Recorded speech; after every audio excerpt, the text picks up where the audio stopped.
흐름들을 보면서 세부적인 내용들을 체크하고 특히 넘어가도록 하겠습니다. 82쪽이죠. 82쪽 보시면 근세사의 성립과 전개 쭉 나오죠. 그림 나오죠? 82쪽 위에 그림 보셨어요? 네. 자, 조선의 건국 과정 그랬습니다. 자, 하나하나 짚어가면 될 테니까 잘 보세요. 국민왕 개혁 머릿속에 들어온 게 있어요? 네. 그래요. 이렇게 개념어를 보면 사실들이 머릿속에 떠올라야 됩니다. 이 공부한 사람과 안 한 사람 차이가 되게 있는 거예요. 그러니까 우리가 공부했으니까 국민왕 개혁 그러면 반원 정책을 썼었다, 영토를 회복했다, 그죠? 뭐 과거 제도를 부활했다 이런 것들이 쫙 돌아야 됩니다.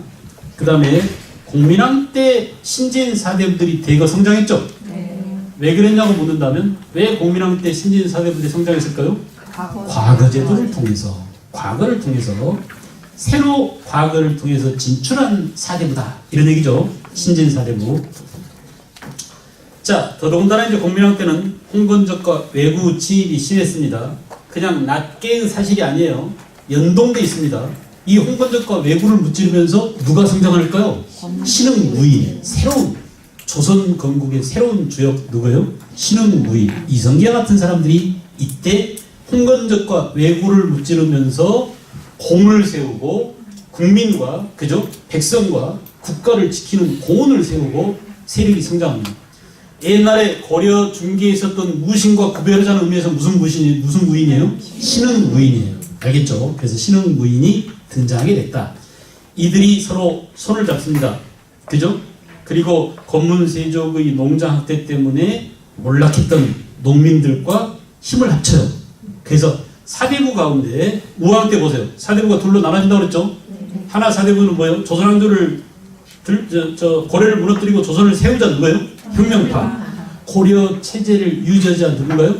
영건파. 그 중에 혁명파 사대부와 손잡고 결국은 뭐냐? 농민과 손잡고 신흥무인과 손잡고 이 세 세력이 결탁돼서 조선을 세웠다. 그게 바로 결정된 게 뭐예요? 1388년 위화도 해군이죠. 명을 치러 갔다 돌아온 사건이죠. 이 위화도 해군을 유발시킨 명나라 놈들이 우리를 건드린 사건이 있었죠. 옛날 원나라가 차지했던 어디를 돌려달라고 했어요? 짱성 총관부에다가 뭘 설치하려고? 철명위 사건이죠. 이걸 계기로 해서 명을 치러 갔다가 돌아왔습니다. 이성계가. 그래서 우리는 1388년 위화도 해군으로 줄국국 군사권 장악, 정치권 장악 이렇게 쓰면 되겠죠. 힘을 지녔어요. 권력을 잡았어요. 신진 사대부와 혁명파 사대부와 신흥무인이 위화도 해군으로 뭘 잡았다고요? 정치권과 군사권을 장악했습니다.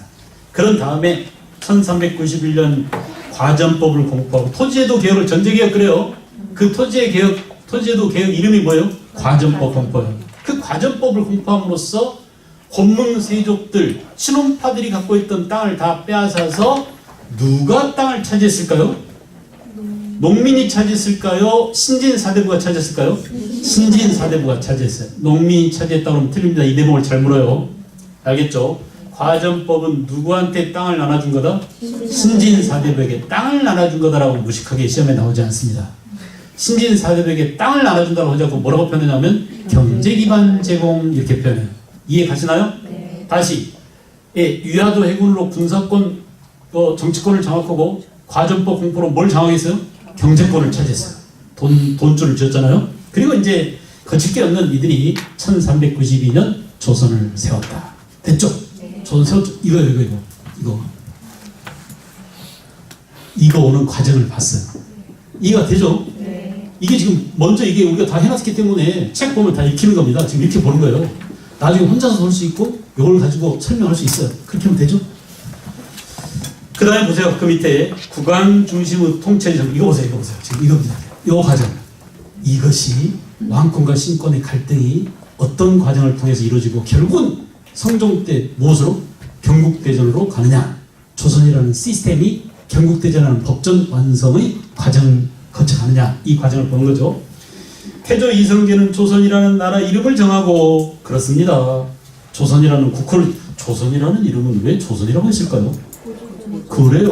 고조선의 DNA를 따온 겁니다. 항상 DNA를 따져서 그죠? 여러분들도 자녀 이름을 지을 때 뭔가를 나랑 결부시키거나 내 남편하고 결부시키거나 그래서 그러니까 관습적으로 결부시키는 게 뭐예요? 성입니다. 성. 그죠? 요즘 이제 엄마 성 같이 따는 사람도 있죠? 한번 우겨보세요. 남편한테 집에 가가지고 야, 내 성도 붙이자. 한번 발란 익혀보세요. 괜찮아요.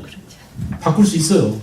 법적으로 바꿀 수 있어요. 그래서 야, 집도 같이 공동으로 하자 이렇게 한번 주장해보세요. 정치적 사회적 안정과 왕권의 안정을 추구했다. 태조 때 사람 누구라고요? 정도전. 중요합니다. 사람 중요합니다. 정도전 인물이 중요하다고 그랬죠.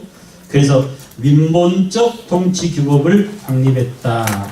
그 정도전이 만든 법전이 뭐였어요? 조선 경국전이었다. 특히 정도전은 성리학을 명분으로, 성리학을 이론으로 삼았다. 여러분 보세요. 조선의 학문인 성리학은 이미 언제요?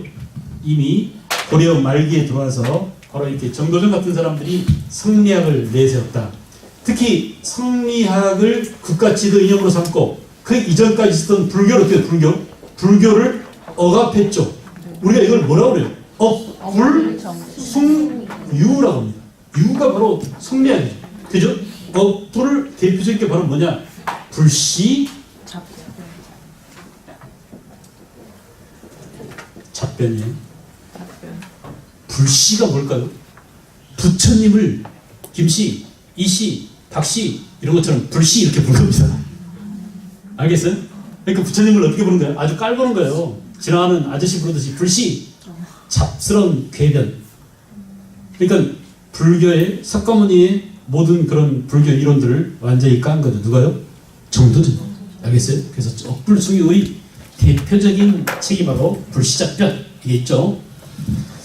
그 다음에 국왕 중심의 집권 체제를 확립했다라고 했습니다. 왕 중심의 중요하죠. 태종 때라고 그랬어요. 그래서 여러분들은 이렇게 표시하면 되겠네요. 이렇게 표시하면 되겠네요.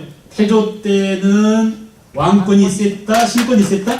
신권이 셌다. 왕보다는 신하들 위주로 만든 사람이 누구라고요? 정도전이 그랬다. 근데 태종 때는 이걸 뒤집어서 왕권을 강화시키고 신권을 약한, 이 왕권을 강화시키는 대표적인 제도, 시스템이 뭐라고요? 육조 지켜주죠. 시험에 나온다고 안 나온다고? 시험 안 볼 사람은 몰라도 괜찮아요. 알겠죠? 육조 지켜주는 왕권 강화와 관련된 대표적인 것이니까 잘 나옵니다.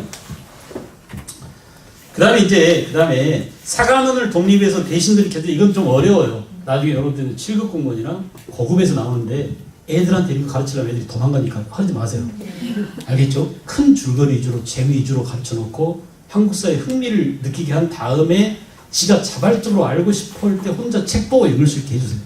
알겠어요? 그게 중요합니다. 그러니까 제일 중요한 것은 학문이라는 공부라는 것에 접목을 시키는 게 중요하지 공부를 가르치려고 하지 마세요. 공부에 흥미를 느끼고 공부를 따라가고 혼자 책 볼 수 있게 혼자 공부하는 재미를 느낄 수 있게 이게 엄마가 해야 될 가장 중요한 일이에요.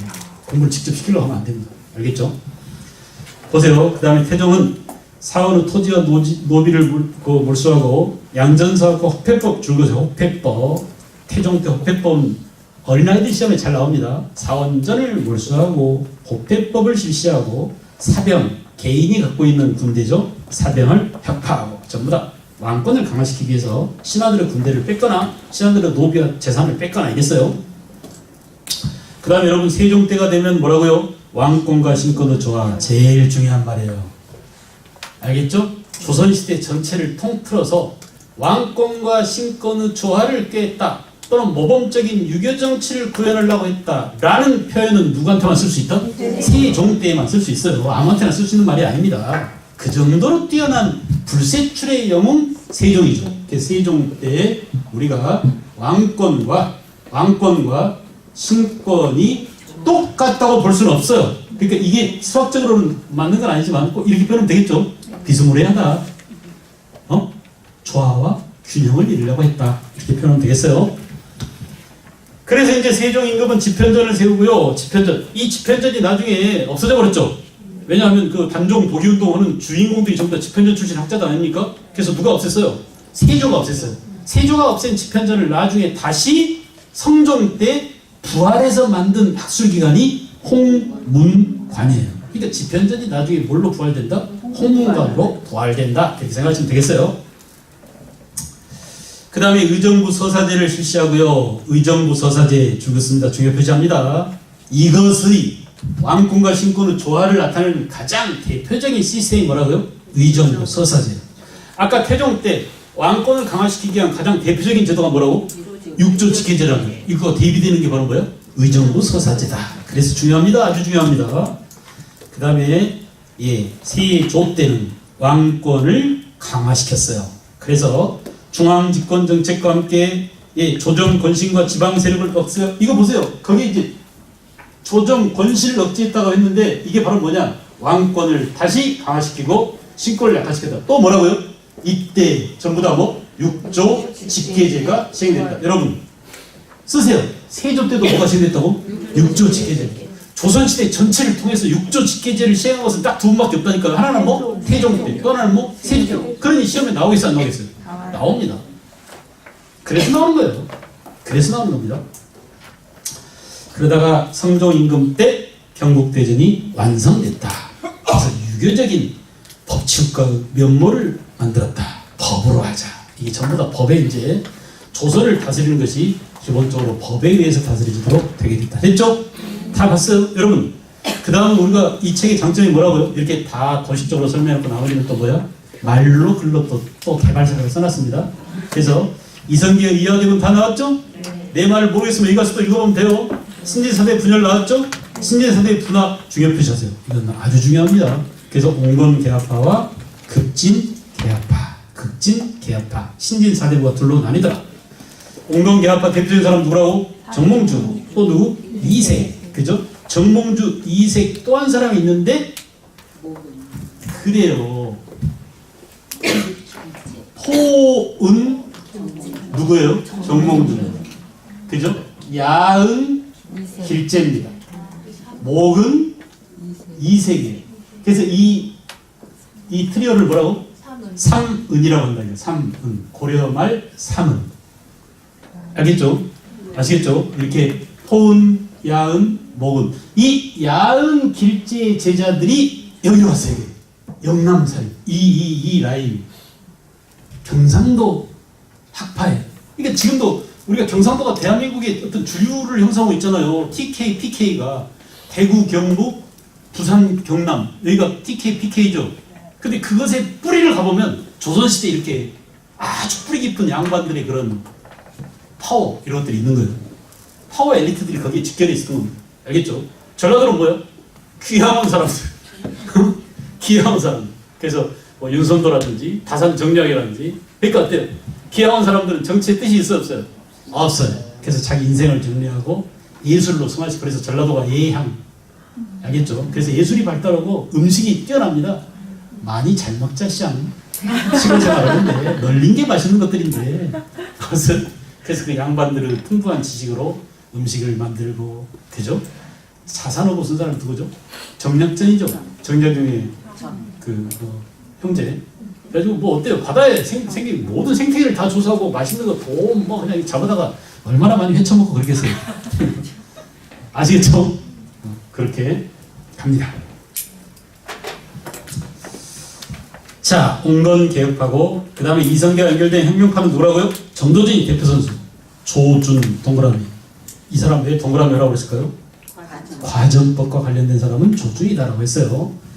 그 다음에 그 온건개혁파의 입장, 데이터지 사유는 정리하되 요거는 깊은 내용이니까 통과합니다. 그죠? 그 다음에 넘어가 보세요. 쭉 넘어가세요. 그래서 뒤에는 사료와 관련된 것들이니까 참고로 보시고. 자, 84쪽 왔어요. 태조 다 이쪽? 태조 이전에 정도전 다 있죠? 찾았습니까? 네. 태종에 뭐라고? 육조직계제 다 있죠? 그리고 세종, 세조, 성종 됐죠? 그 밑에 왕의 하루를 볼까요? 몇 시에 일어난다고요? 새벽 4시. 오늘 새벽 4시에 일어나신 분 손 들어보세요. 왕처럼 한번 살아볼까요? 6시에 어른들한테 문안 인사를 드리고 7시에 밥 먹고 8시부터 공부 들어갑니다. 알겠죠? 10시에 신하들을 만나서 조회하겠죠? 오전 조회. 그 다음에 11시부터 보고받기 하겠죠? 상소문 읽어보고 막 그러겠죠? 그 다음에 12시에 밥 먹고 2시에 낮 공부를 또 들어가면 낮잠이 아니고 낮 공부예요. 그 다음에 왕이니까 마음대로 자는 게 아닙니다. 3시에 신료들 또 만나서 여러 가지 갈등을 해결해야 되겠죠? 골치 아프겠어요? 안 아프겠어요? 골치 아픕니다. 5시에 오늘 야간 숙직자가 누군지 확인하고 6시에 또 저녁 공부 또 옵니다. 밥 먹고 맨날 공부하는 거예요. 그러니까. 그리고 저녁에 밥 먹고 어른한테 또 문안 인사드리고 10시에 상소문 있고 11시에 취침이면 바로 잘 수 있을까요? 그 다음부터는 무슨 일이 있을까요? 후궁들이 이제 또 줄 서 기다리고 있죠. 오늘은 우리 집에 오나 우리 방에 오나 안 오나. 그래가지고 맨날 후궁들이 그 왕비들이 많이 있으니까요. 그죠? 그래서 뇌물 씁니다. 누구한테? 내시들한테. 그래서 왕을 자기 방으로 끌고 오도록 가진 짓을 다 했겠죠. 그 왕자를 낳는 것, 임금의 승을 잇는 것. 그래서 왕자를 낳는 게 권력을 잡는 지름길이었잖아요. 그 다음에 우리가 이제 경국대전이라는 이 법전을 통해서 완성된 통치체제, 조선의 시스템은 어떤 것이냐를 보겠어요. 봅니다. 들어갑니다. 아주 좀 구체적이니까요. 자, 첫째, 조선의 중앙정치기구를 보세요. 왕이 있었지만 왕은 혼자 모든 일을 다 할 수 있는 게 아니에요. 항상 왕은 견제를 받습니다. 왕을 견제하는 사람부터 볼까요, 우선? 자, 왕을 옆에서 쪼는 사람부터 보겠습니다. 사간원, 동그라미 하세요. 찾았어요? 얘들이 하는 일이 뭐라고요? 간쟁 그랬죠. 바른말 하는 거예요. 맨날 임금한테 가서 전하 그러시면 아니 되옵니다. 님을 위한 행진곡을 빨리 해야죠. 하면서 말이야. 옆에서 괴롭히는 겁니다. 사헌부는 비리나 고급 공무원이나 공무원들의 비리나 부정을 감찰하는 거죠. 그래서 임금한테 쑤셔박습니다. 읽습니다. 그 다음에 홍문관은 뭐예요? 임금을 공부시키는 거예요. 아까 우리가 봤죠? 임금의 일상을 봤잖아요. 맨날 공부해요. 잡아다 놓고 임금한테 다시 한번 읽어보세요. 틀렸어요. 명작께서는 뭐라고 하셨을까요? 50보 도망간 놈하고 100보 도망간 놈하고 뭐가 다릅니까? 이렇게 질문합니다. 여러분도 질문 싫죠? 임금도 신하들이 물어보고 질문하고 명박적으로 하면 좋겠어요? 좋겠어요? 스트레스 엄청 받습니다. 그래서 이 세 기관 다시 보세요. 사간원, 사헌부, 홍문관 이 세 개를 묶어서 뭐라고? 삼사. 임금을 가장 괴롭히는 세 관청 뭐라고요? 삼사. 그죠? 그래서 3사가 있었고 3사 말고도 위로 올라가 보세요. 의정부가 있었죠? 네. 의정부는 합의에 의한 합의제 기구다. 고개 들까요? 질문 안 할게요. 고개 들죠. 우리나라 역대 합의제 기구 기억나시죠? 네. 같이 해봅시다. 같이 합창. 재창 합창? 저 멀리 고구려에 뭐라고? 제가회의. 백제에 뭐라고요? 제가회의 제자가 재창하다 할 때 그 제자입니다. 모두 다 같이 함께 all together 이런 말이에요. 알겠어요? 그래서 제가회의 여러 가들이 모여서 함께 합의해서 정치한다. 뭐라고? 합의제기구. 고구려 합의제기구 뭐라고? 제가회의. 백제는 뭐가 있었죠? 정사. 신라는 뭐? 화백. 발해는 뭐? 정당성. 고려는 뭐? 도병마성. 고려 후기에는 도평의사사. 그죠? 그리고 조선시대 의정부.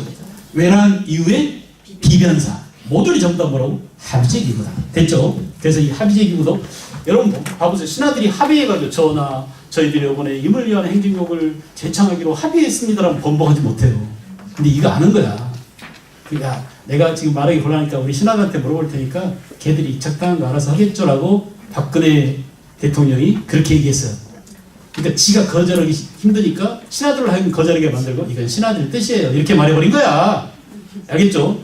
그러니까 웃기는 거예요. 지금 갑자기 뭘로 갔어요 지금. 자, 어쨌든 이렇게 합의해서 결정한 사항은 임금이라도 번복하기 힘들어요. 알겠죠? 그래서 왕권을 어떻게 하는 거? 견제는. 여러분 봐보세요. 임금이 공부하느라고 시달려 신하들이라서 맨날 면박해 바른말 해내죠. 임금을 갈구는 일들이 이렇게 많았는데 그러다가 임금이 어떻게 배겨나겠어요? 바짝 말라 죽겠죠. 그러니까 옆에서 임금을 도와주는 사람도 있어요. 전하, 그건 이렇게 대답하십시오. 그럴 때는 이렇게 응대해야 됩니다. 여기에 대한 참고 자료가 있습니다. 데이터는 이겁니다. 알았어요? 빅데이터 분석해 보니까 이렇습니다라고 다 갖다 준 사람도 있었어요. 이게 바로 누구냐? 비서기관이에요. 비서. 그래서 임금의 비서기관 뭐가 있어서? 승정원이 있습니다. 또 하나는 뭐냐? 전하, 저놈이 지금 와서 자기 권리를 주장하고 신하된 자의 의무라고 따지는데 따지는 게 좀 싸가지 없네요. 잡아다 족칠까요? 라고 해서 임금에게 덤비는 놈들을 잡아다가 족치는 데가 어디예요? 의금부예요. 드라마에 잘 나오죠. 그죠? 이 의금부는 주로 양반들의 재판을 담당하는, 그러니까 왕권을 도전하는 자들을 처단하는 그런 기구라고 볼 수 있어요. 알겠어요? 그래서 의금부 승정은 두 가지 묶으세요. 시험에 잘 나올까 안 나올까요? 잘 나옵니다. 왜 잘 나올까요? 왕권을 유지시켜주고 왕권을 오히려 강화시켜주는 그런 기구이기 때문에 잘 나와요. 여러분 비교가 되나요? 한편으로 뭐야? 왕권을 견제하고, 한편으로 왕권을 견제하고 제어하면서도 또 한편 어때요? 왕권을 유지하고 왕권을 강화해서 노리는 것은 뭘까요? 밸런스, 균형이에요. 균형. 알겠죠? 그래서 우리가 그 말을 뭐라고? 왕권과 신권의 조화와 균형을 깨려고 했다라는 게 바로 그런 제도적 장치를 통해서 가능했던 겁니다. 됐죠? 기타 이제 여러 가지 보조기구들이 많았어요. 보조기구들. 춘추가는 역사 편찬기관입니다. 고려하고 조선이 다 똑같습니다. 춘추가 들어가면 역사입니다. 역사. 춘추라는 게 뭘, 춘추가 어떻게 되시죠? 이렇게 말하면 뭐예요? 연세가 어떻게 되지? 이 말이잖아요. 춘추는 시간이에요. 시간. 오케이? 역사는 무엇에 관한 학문이라고? 시간에 관한. 춘추는 뭐라고요? 시간. 대통령, 지금 우리 대통령 그 있는 집이 뭐죠? 화이트하우스? 아니야. 블루하우스 청와대죠? 청와대 안에도 뭐가 있어요? 춘추관이라고 있어요. 거기서 뭐가 있어요? 기자들이 맨날 상주에서 받아쓰기만 하고 있습니다. 요즘 기자들은 받아쓰기만 잘하면 돼요. 알겠죠? 기자가 말이야 정신 똑바로 박혀가지고 제대로 못하거나 그러면 아까 얘기한 사관처럼 또는 뭐예요? 여기 나오는 삼사처럼 바른 말 해야 됩니다. 이래서는 안 되죠. 이건 뭐 우리 사회에 경고등이 울리는 거네요. 라고 이런 걸 해야 되는데 그런 놈들이 하나도 없어요. 완전히 기자들이 내가 볼 때 진짜 쓰레기들이야. 그러니까 썩어도 너무 썩은 게 언론입니다. 그러니까 우리 사회가 지금 요 모양의 꼴로 돌아간 거예요. 언론이 살아있어야 언론이 감시 기능을 제대로 해야 되는데 이 감시 기능을 완전히 상실한 그런 기자들. 제가 신문을 만들어봐서 알아요. 비록 대학 신문이었지만 저도 신문이라는 게 뭔지, 저널리즘이라는 게 뭔지라는 것을 아는데 저널리즘 자체가 없어요. 전부 다 그냥 권력에 기생해서 어떻게 유명해서 앵커 돼가지고 앵커 잘하다가 나중에 대통령 눈에 띄가지고 청와대 대변인 들어가더니 국회의원 나오더니 평생 놀고 먹고 살려고 이렇게 꼼수 쓰는 놈들이 전부 다 언론들이 태반이에요. 알겠죠? 태반이에요. 교수관, 성균관 국립대학 아시죠? 네, 조선시대 국립대학 성균관, 고려시대 국립대학이 뭐였더라? 국자관이었잖아요. 고려시대 국자관, 발해는 주자관, 그죠? 고려는 태학, 신라는 국학, 주마등처럼 스쳐가십니까? 전부 다 우리가 지나왔던 밟고 왔던 것들이니까요. 그 다음에 예문관, 여러분 보세요. 의정부가 합의하고 그 밑에 행정을 직접 집행하는 집행부서가 6조가 있었습니다. 이호애 병형공, 이게 오리지널 순서죠. 당나라에서 만든 육부와 비슷한, 그러니까 정부 조직을 6개 파트로 나누어서 이호애 병형공 나눴어요. 잠깐 피드백 돌아가 보세요. 고려 시대는 이 순서가 잠깐 바뀌었었죠. 고려는 이호애 하지 않고 이병호 이랬죠. 특별한 이유가 있다고 그랬죠. 고려는 군대가 중요했다. 끊임없는 거란과 여진과 몽고와 홍건적과 이런 이민족과 투쟁 과정에서 병부 중요성 때문에 이부 다음에 바로 병부가 왔었는데 조선은 정상적으로 이호의 병형공입니다. 2조는 관리들의 인사, 특히 문관 인사를 담당하는 게 2조입니다. 아까 잠깐 2조 여기 나왔었죠? 2조 뭐예요? 전람. 이게 인사권을 담당하는, 직접 실무를 담당하는 실무국장쯤 될 거예요. 인사 담당하는. 그 다음에 호조는 뭘까요? 재정, 재무를 담당하는 것이죠. 예조는 교육입니다. 외교와 교육은 예조에서 담당했어요. 병조는 그냥 느낌이 파고죠. 군대. 형조는 사법, 공조는 건설이에요. 특히 병조는 무관 인사를 담당합니다. 군대니까요. 오케이? 또 과거 시험도 무관은 누가 관장하냐? 병조가 관장합니다. 알겠죠? 문관 과거는 예조가 관장하고 무관 과거는 누가 관장한다? 병조가 관장했어요. 고려 시대는 무과가 있다고 그랬어요? 없다고 그랬어요? 없었어요. 알겠죠? 그래서 조선 시대는 무과를 병조가 담당했다. 됐습니다. 그 밑에 읽어볼 필요 있을까요? 없을까요? 다 본 내용들입니다. 됐죠? 책이 어떻습니까? 되게 보기 편하게 돼 있죠? 그래서 정리를 보시고 그 밑에 고려와 조선의 관제 비교도 쫙 나왔죠? 쫙 나왔죠? 예. 넘어갑니다. 그 다음에 이제 중앙 집권 강화, 그 다음에 지방 제도입니다. 지금까지는 중앙 제도를 봤고요. 경국대전에 나와 있는 지방 제도를 보도록 하겠습니다. 지방 행정 조직의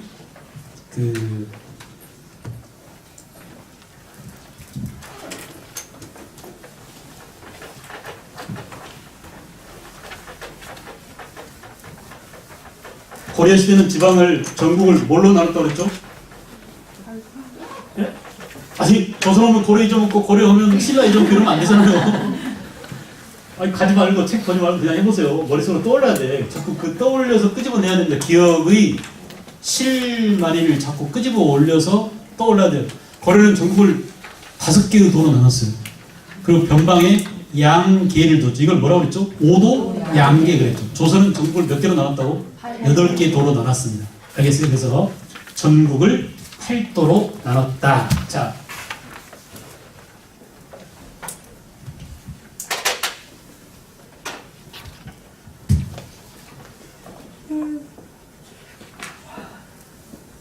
그럼 봐보세요. 중앙 정부가 있고 중앙에 왕이 있죠. 왕. 그걸 이제 지방을 8개의 도로 나눴어요. 8도. 그래서 우리가 조선 8도 오는데 그야말로 조선은 오리지널 8개로 나눴습니다. 알겠죠? 8도로 나누고 8도 밑에 뭘 두었냐? 부, 목, 군, 현을 두었어요. 잘 봐요. 외우려 하지 말고 잘 봐요. 그냥 이치만 알면 됩니다. 외울 필요 전혀 없어요. 강의할 거 아니잖아요. 탁사관은 잘 써보세요. 부에는 우두머리 누가 있었냐면 부사가 있었어요. 그죠? 부에는 부사. 그러니까 뭐 공주 부다 그러면 공주 부사 이렇게 있었단 말이에요. 흔히 나오는 그런 이름이에요. 목에는 뭐가 있겠어요? 전주목 그러면 목사가 있었겠죠. 전주목. 군에는 나주군 그러면 뭐가 있었어요? 군수가 있죠. 그죠? 그 다음에 현에는 혈령이나 현감이 있었어요. 보세요 여러분. 얘들을 다 묶어서 뭐라고 하냐면 수령 이렇게 보세요. 오케이? 각 도의 우두머리가 뭐가 있어서 지금 도지사처럼 도의 우두머리를 뭐라고? 관찰사라고 했어요. 관찰사 요놈 다른 이름이 방백이에요. 그래서 수령 방백 이런 말 합니다. 들어보셨죠? 또는 도백이라고 도백. 지금도 도백이란 말이에요. 경기도 도백이 누구예요? 남경필이죠. 아세요? 수원시장은 누군가요? 누구? 아 그래요? 난 모르는 사람이에요. 하여간 어쨌든 이렇게 도백 방백이라고 이게 수령이라고. 수령 말고 이들을 묶어서 또 부르는 이름이 있는데 다산 정약용이 요 새끼들 들어 정치 잘하라고 이 책을 썼어요. 목민관. 니네들이 정치를 잘해야 돼. 이 도적놈들아. 나라의 큰 도적들아 하면서 정치 잘하라고. 그죠? 네. 또 있습니다. 보편적으로 일반인들이 많이 부르는 이름이 있었어요. 이름만 말고. 이 사람들 모두리 싸잡아서 뭐라고 그러냐? 이렇게 불렀어요. 사또. 그죠? 변사또. 오케이. 됐어요? 이렇게 여러 가지 이름이 있는데 결국은 내가 어떤 곳에 있느냐, 어떤 지방, 그러니까 지금처럼 뭐 수원시, 수원은 아직 광역시가 아니죠? 뭐 대전광역시, 뭐 수원시, 또 무슨 군 또는 무슨 지금도 구 이런 게 있죠? 그런 것처럼 이런 지방자치단체, 지금의 이제 장들인데 그 당시는 자치단체가 아니고 지방행정 조직이라고 볼 수 있어요. 알겠죠? 자, 문제는 고려시대 생각해야 돼. 이게 비교가 돼야 역사를 공부하는 겁니다. 그러니까 이것만 알아봤자 다 날아가 버린다니까요. 증발해버려요. 고려시대는 중앙정부에서 모든 행정구역의 관리를 파견했다 못했다? 못했다. 모든 관청에 파견을 하지 못하고 오히려 지방관이 파견되지 않는 군현이 많았다. 이걸 뭐라고? 속군 또는 속현이라고. 그러니까 고려시대에 지방관을 보내지 못한 군이나 현을 뭐라고? 속군, 속현이라고 했다. 고려시대에 지방관이 파견된 군을 주군 또는 뭐 주현이라고 했다. 근데 쪽수로 봤을 때 애들이 훨씬 더 많았다. 이 말을 다른 말로 바꿔서 말하면 중앙 집권력이 강했다, 약했다? 약했다. 중앙 정부가 지방을 완벽하게 통치할 수 있다, 없다? 없다라는 얘기입니다. 그래서 그 지방 사람이 누구한테 그 지방을 맡겨둘 수밖에 없었어요. 고려 시대는 향리. 그래서 향리가 시험에 잘 나오고, 그래서 향리의 힘이 셌었다라고 얘기합니다. 그러니까 조선시대는 이 사람들이 부사, 목사, 군수, 혈령, 이 지방 사또가 초세, 공납, 요역 이런 것들을 징발하는 실질적인 임금의 명령을 직접 집행하는 집행관으로서 역할을 다 했어요. 그러니까 이 말을 바꿔 말하면 중앙 집권력이 강했다, 약했다? 조선시대는 강했는데 고려시대는 그게 안 됐다라는 얘기입니다. 됐나요? 이해됐어요? 이게 이해해야 돼요. 그래서 고려보다 조선의 지방행정조직이 어땠다고요? 훨씬 더 발전했구나. 국가의 백성에 대한 통제력이, 지방장악력이 훨씬 더 세졌다. 세금도 어때요? 확실히 걷었다. 어떤 특혜를 주거나 가난한 사람 도와주거나 이것도 어때? 확실히 내려갔다. 알겠죠? 그래서 뭐라고? 중앙집권이 강화됐다라는 표현을 쓸 수 있습니다. 됐어요? 자, 거기 볼까요? 거기 문장을 한번 보세요. 문장을. 팔도를 나누고 지방관 등급을 조정해서 이렇게 고를 크기에 따라서 어떤 것은 부, 어떤 것은 목 이렇게 했단 말이에요. 이해할 수 있죠? 네. 말 무슨 말인지 알았겠죠? 네. 모든 군현에 뭘 파견했다고? 수령을 파견했어요. 줄 그으세요. 의미 있는 겁니다. 이거 다른 말로 바꿔볼까요? 모든 군현의 수령 파견, 이 말을 다른 말로 바꿔서 이렇게 씁니다. 속현이 소멸됨. 이해됨? 네. 이해됐어요? 속현이 없어짐. 이러면 되겠죠? 아하! 고려까지는 지방관을 파견하지 못한 속현이 많았었는데 조선시대는 속현이 없어졌다. 수령은 국왕의 직접 대리인으로서 행정, 사법, 군사권 줄거세요. 수령 사또들은 백성들을 다스리는 행정도 하지만 재판도 있습니다. 재판도 있어. 사법 동그라미 넣으세요. 제가 요즘 요즘 이제 주로 연구하는 게 돌아다니면서 주로 성곽들을 많이 봐요. 화성, 작년에 우리가 서울 화성, 수원 화성을 답사했었는데 그걸 공부하다 보니까 되게 재밌어요. 그래서 이제 요즘 지방에 있는 읍성들, 나간 읍성이나 고창 읍성이나 해미 읍성 가면 되게 잘 돼 있잖아요. 그 읍성 보면 각 거울마다 이 군이나 목이나 군수, 혈령 이런 사람들이 자기 읍에다가 이렇게 성을 쌓아놓고 여기 화성 임금이 있는 이런 성처럼 이렇게 성을 쌓아놓고 했는데 그 중에 지방 수령들이 재판을 하기 위해서 만든 건물이 있어요. 이게 뭘까요? 동원이죠. 변사또가 춘향이를 어디로 끌고 나오게? 동원으로 끌고 나오게 합니다. 그게 재판하는 것이에요. 사법에다 동그라미하고 뭐라고? 동원이라고 써, 동원. 그 재판하는 것이 바로 동원이죠. 이렇게 군사권까지 갖고 있었습니다. 행정, 사법, 군사권을 보유하고 조세, 공물, 요역을 징발했다. 옆에다 가로 열고 비교하세요. 비교. 옆에다 가로 열고. 옆에다 가로 열고. 옆에다 가로 열고 이렇게 비교 이렇게 쓰고. 알죠 이거? 네. 고려 때는 누가 했다고요? 향리가 징발했다. 이렇게 써놓으세요. 그래야 이해가 팍팍 돼요. 아시겠죠? 조선시대는 임금이 파견한 수령이 직접 세금을 걷었는데 고려 때는 누가 있다고? 그 지방 사람인 향리가 지가 알아서 다 걷어 처먹기도 하고 이랬다. 그러니 중앙 집권력이 고려보다 조선시대가 훨씬 더 강하게 됐다. 이런 얘기죠. 그 다음에 특수행정구역이 없어졌습니다. 향소 부국이 일반 군현으로 승격됐기 때문에. 알겠죠? 이것도 역시 중앙 집권이 강한 것을 보여주죠. 그리고 관찰서 보세요. 팔도에 파견되어 감찰, 행정, 사법, 군사권을 가지고 있었어요. 백성의 생활을 돌보면 수령을 지휘 감독. 줄거세요. 이 사람이 하는 일이 뭐라고요? 관찰사가 하는 일이 뭐라고? 백성을 돌보는 것보다 백성을 돌보는 누구? 수령을 감독하는 일을 했어요. 알겠죠? 그러니 끝발이 셀까요? 약할까요? 엄청 셉니다. 정치, 군사, 행정, 사법 다 갖고 있는데 그 중에서도 뭐라고? 이 대빵들을 누가? 관찰사가 지휘해요.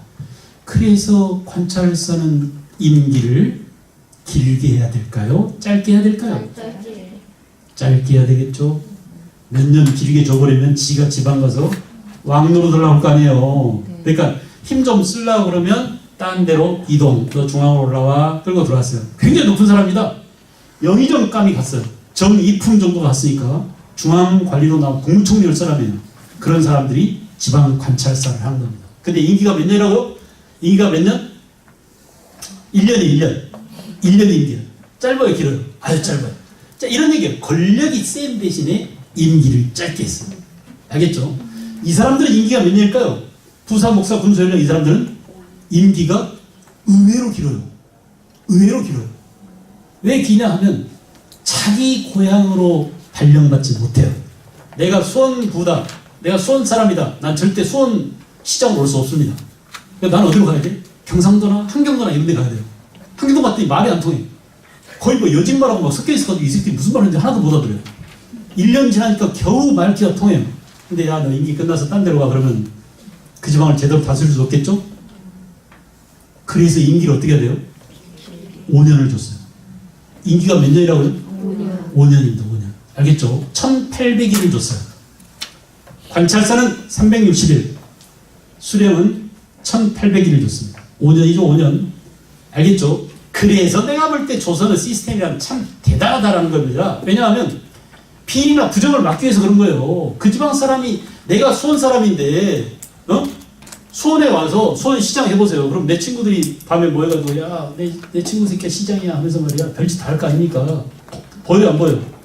부정과 비리가 저지를 때 우리 너무 뻔합니다. 그걸 원천적으로 봉쇄하려고 이렇게 자기 출신 지역과 사람을 서로 피하게 만들었어요.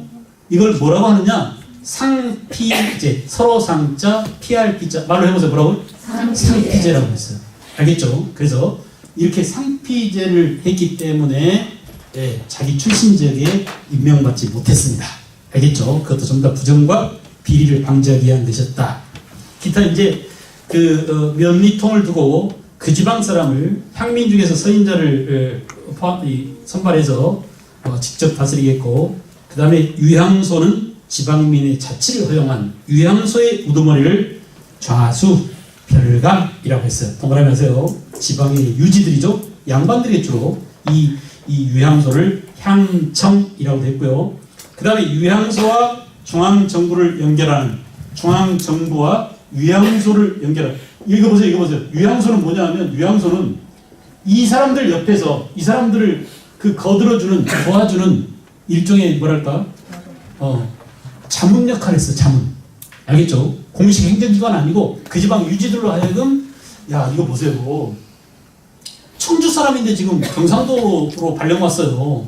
우리 지방 아무도 몰라. 경상도 사투리가 또 얼마나 셉니까? 뭔 소리인지 하나도 몰라 못 알아들어요. 그래서 이 유향소 양반들이 새로 온 사또한테 자문해 주는 거예요. 알겠죠? 그리고 경제소는 뭐냐? 경제소는 내가 지금 청주 사람인데 청주 출신으로서 서울에서 근무하는 사람이 있을 거 아니에요. 과거 합격해가지고. 알겠어요? 그 사람들이 모여서 모임을 만들었어요. 요즘은 그거 뭐라고 그래요? 그러니까 재경 서울 수원 공무원 모임 이런 거 만든 겁니다. 알았어요? 가령 전라도 나주 사람이다. 재경 서울에 있는 나주 출신 공무원들의 모임, 이게 경제소예요. 이해하시겠어요? 그래서 이렇게 연결해요. 지방 유향소하고 서울에 있는 경제소하고 서로 내통입니다. 알겠죠? 그래서 어때요? 중앙정부의 명령을 이렇게 다이렉트로 이해할 수 있게 도와주기도 하고, 지방 사정을 다이렉트로 중앙에 꼬지르기도 하고. 알겠죠? 그래서 경제소와 유향소가 서로 연결되어 있었다. 자, 다음 페이지 보시면 고려하고 조선시대를 이렇게 비교를 해놨어요. 어렵지 않죠? 다 파악할 수 있겠죠? 군역제도, 군사제도는 별거 아니니까 다음 시간에 또 이어서 정리하도록 하고, 오늘은 5.18에 오래서 엉뚱한 데로 가가지고 시간을 좀 허비했는데, 다음 시간에 조선 후기까지 아예 정치를 일부러 잘랐어요. 그래서 조선 후기 분당며칠 본격적으로 조선 후기 정치가 다 끝나겠죠? 조선 후기를 쫙 정리하고 이제 마무리를 짓도록 하겠습니다. 한 주일 동안 건강하게 잘 지내시기 바랍니다. 마칠게요.